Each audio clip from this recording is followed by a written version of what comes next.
Kamu pasti syok kalau tahu ada dua desa yang hilang seketika karena ledakan sampah. 157 nyawa warganya melayang, ratusan lainnya menghilang, semuanya tertimbun dalam hitungan detik. Ini bukan adegan film, ini tragedi nyata yang terjadi di Indonesia. Sebuah bencana buatan manusia yang masih meninggalkan luka hingga saat ini.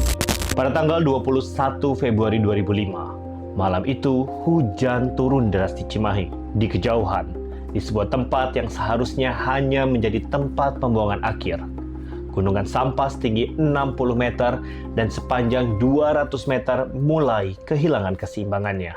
Di dalamnya, gas metana terus terperangkap. Terkumpul selama bertahun-tahun dari sampah organik yang membusuk tanpa pengelolaan yang tepat. Tidak ada yang tahu bahwa di dalam tumpukan sampah itu sedang terbentuk sebuah bom waktu. Pukul 2 dini hari, sebuah ledakan dahsyat menguncang langit malam. Seketika tumpukan sampah itu runtuh, bergerak seperti tsunami busuk yang meluncur cepat ke bawah. Dua desa yang berada di kaki bukit, Kampung Cilimus dan Kampung Pojok, lenyap dalam hitungan detik. Tak ada waktu untuk menyelamatkan diri. Rumah-rumah, jalanan, bahkan kebun dan sawah, semuanya terkubur di bawah ribuan ton sampah. Bencana ini bukan cuma soal longsor. Ini adalah bom waktu yang sudah lama tertanam. Ledakan yang terjadi dipicu oleh gas metana yang terjebak di dalam tumpukan sampah. Suara ledakan terdengar hingga radius 10 km, membuat orang-orang yang selamat bahkan tidak bisa percaya bahwa yang baru saja terjadi adalah kenyataan. Tim penyelamat butuh waktu 15 hari untuk mengevakuasi korban.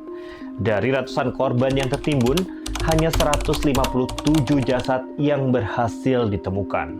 Sisanya menghilang tanpa jejak. 137 rumah hancur lebur. Sawah dan ladang seluas lebih dari 8 hektar ikut tertimbun dan tidak pernah bisa lagi digunakan.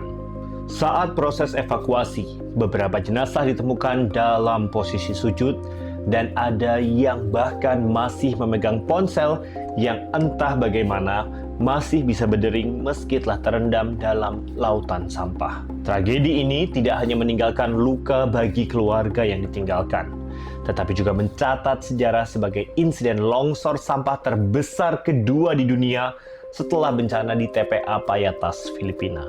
Tragedi Lewi Gajah akhirnya menjadi momen besar bagi Indonesia.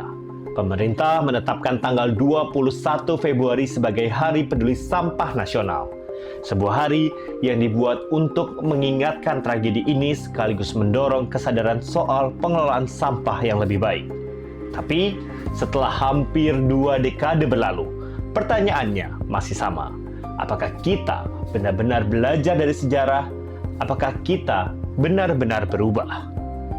Desember 2023, Bandung kembali menghadapi krisis sampah. Seperti di Javu, TPA Sarimukti terbakar hebat. 11 hektar TPA Sarimukti hangus terbakar. Api menyebar cepat dan asapnya menyesakkan udara. 12.000 warga di 3 desa terdampak.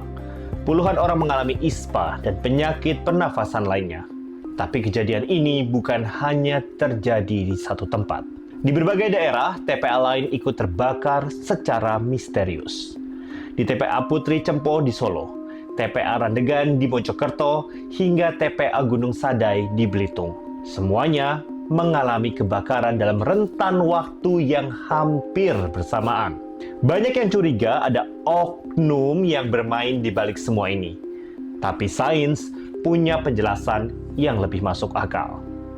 Gas metana yang terperangkap bertahun-tahun di tumpukan sampah bisa meledak ketika suhu naik.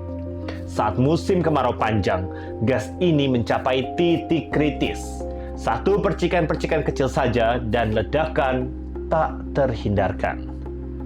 Bencana ini bukan sabotase. Ini adalah akibat dari sistem pengelolaan sampah yang masih buruk di negeri ini.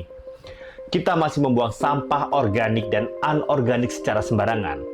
Membiarkannya menumpuk di TPA menciptakan bom waktu yang bisa meledak kapan saja. Jika kita tidak berubah, tragedi Lewi Gajah akan terulang dari tempat lain, mungkin lebih besar dan lebih mematikan. Jika kita terus membiarkan sampah menumpuk di TPA tanpa pengelolaan yang benar, kita hanya tinggal menunggu bencana berikutnya. TPA seharusnya benar-benar menjadi tempat pembuangan akhir, bukan tempat kita membuang semua sampah tanpa berpikir panjang. Sampah organik tidak seharusnya masuk ke TPA. Jika dipilah dan diolah dengan benar, kita bisa mencegah terbentuknya gas metana yang berbahaya ini.